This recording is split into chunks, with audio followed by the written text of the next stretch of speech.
Hi, my name's Nathan. I do book reviews every week because that's the rule around my house. If I want to keep buying them, I got to review them online.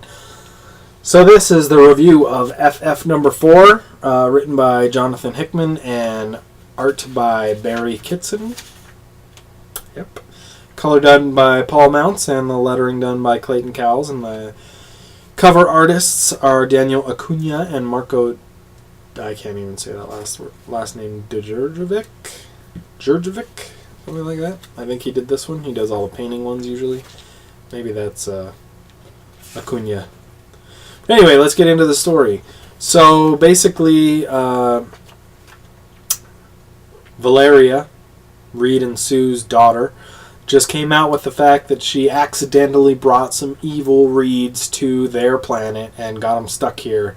And she needs help from other people to try to get them taken off the planet or taken care of. So they basically amass a group of the Fantastic Four's smartest foes to get together in a giant think tank about how to kill these other Reed Richards and stop them from destroying the planet. And then in the middle of this, you got Sue and Ben and Spider-Man all trying to figure out their places in this group and, having some moments together. And Sue gets called away to the Atlantean delegates that she's in charge of down at the South Pole or whatever. They're having an attack done on them or whatever, so she has to go help them. And so they go down there, and right as they're getting a hold of these attackers or taking over from them, the Mole Man and Moloid show up. So that is basically the essential of this story, or the essentials of this story. So there you go. There's a picture of the Moloids and Mole Man attacking with their evil Reed down here. Again with his goggles up, right? That's the Reed who's kind of Cyclops-ish. He has this visor thing where it looked like he had one eye or whatever, but he doesn't even wear it anymore. What's up with that? That was like this main part of his character.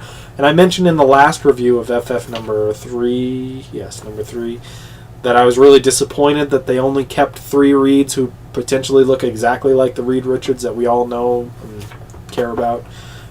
Except they have different suits, and that they should have kept them looking a little bit different. But there you go. There's another aspect. So they all look exactly the same. I wonder if that's going to play into the story later on. They all look exactly the same. It's going to be that same mix-up situation. Which one is the bad guy? Which one is the good guy? There's some cool conversation in here in general. The bad guys coming up with their typical plots to destroy Reed Richards. The stuff that you would think that they would think of right away. That was great. Valeria kind of knowing the whole situation was really great. It's weird because every time they come upon a question that they can't answer, Valeria already knows the answer and feels like it looks like she's explaining to them what the entire point of them getting together is.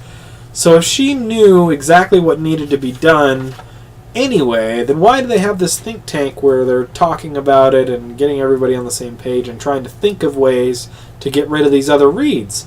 She apparently already knows that they're building something, some kind of bridge or whatever, that's going to destroy all these other aspects of this reality. The blue area of the moon, the Atlantis place, the Moloid development place, run by the High Evolutionary. They're all connected.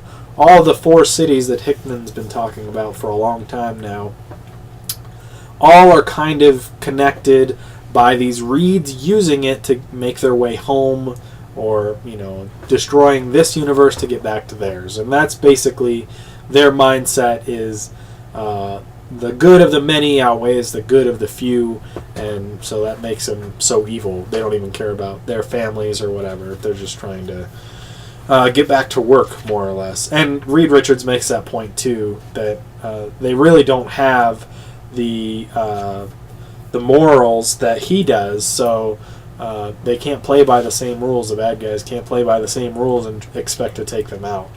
There was a little bit of dialogue from random AIM agents right here. I don't know if we're supposed to know who those people are. I've been reading this from #1 and Fantastic Four before that, and I didn't know who they were, so I thought it was interesting that they were even speaking up.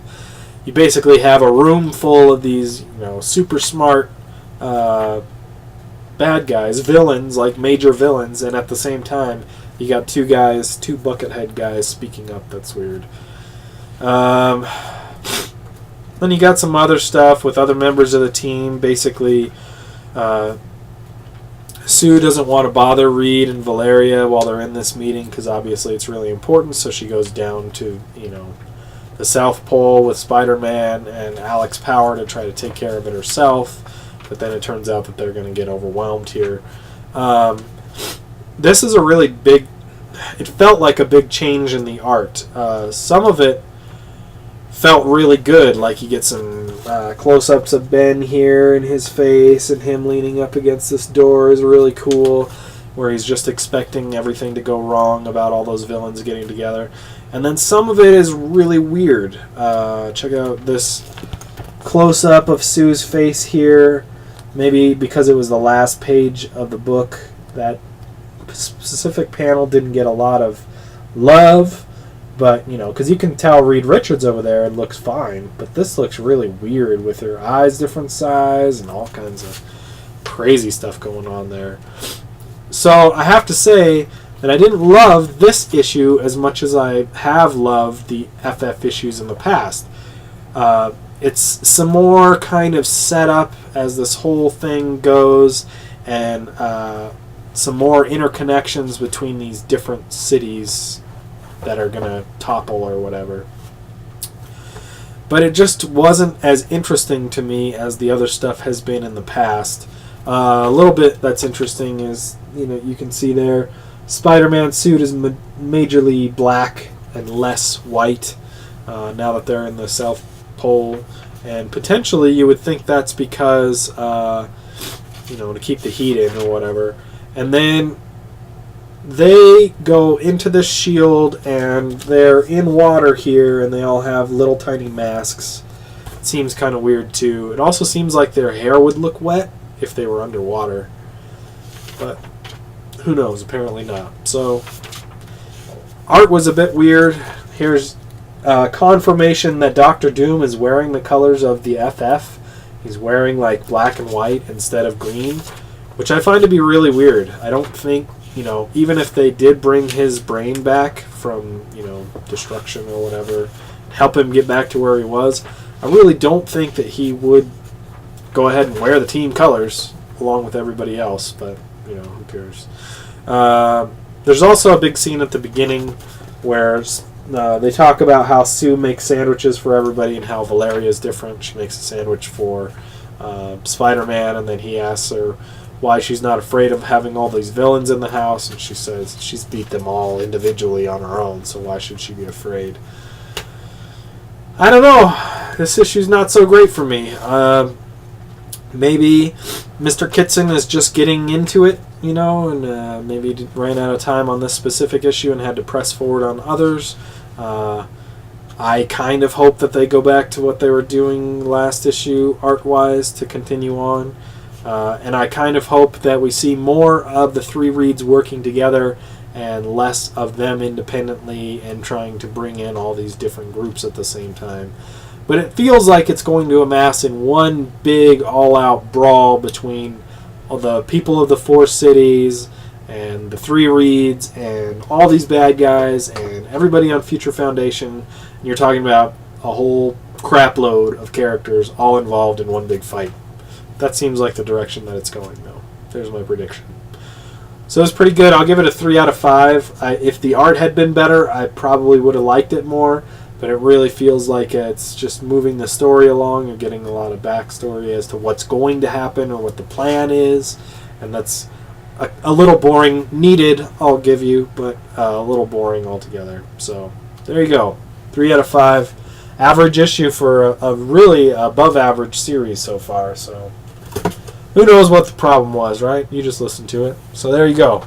I've got more reviews under Spidey207 on YouTube and as Pete Parker elsewhere, so check them out. See if you agree with me elsewhere. And be sure to leave comments anywhere if you want me to do other stuff, if you disagree with me, and I'll explain why more, the reasons that I feel the way I feel, and whether or not you have valid points. There are tons of people out there who have really great points that I've never even thought of, so I love reading that stuff. So thanks again for listening, and we'll talk to you next time.